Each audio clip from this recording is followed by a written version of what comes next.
Hello everyone, this is Dia and welcome to Clinivance Labs. Today we'll learn how to get certified for the course Good Regulatory Practices in Regulation of Medical Products. First, open Google Chrome and type Clinivance Labs in the search bar. Then click on the Clinivance Labs official website.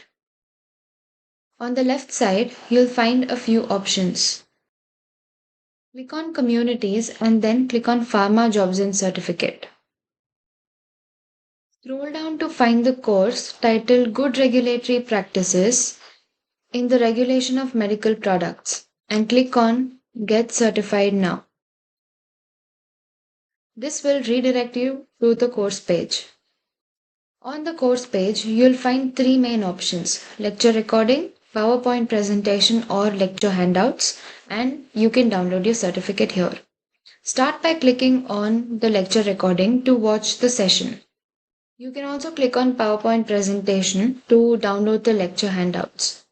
After you've completed the lecture and reviewed the notes, click on Get Certificate Now. You'll be redirected to a short acknowledgement form. Here, fill in all the details such as your name, email ID, phone number, organization.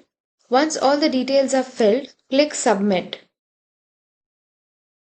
Your certificate will be generated instantly and downloaded automatically. And that's it. That's how you can complete and receive your certificate for good regulatory practices in the regulation of medical products through Clinivance Labs. Thank you.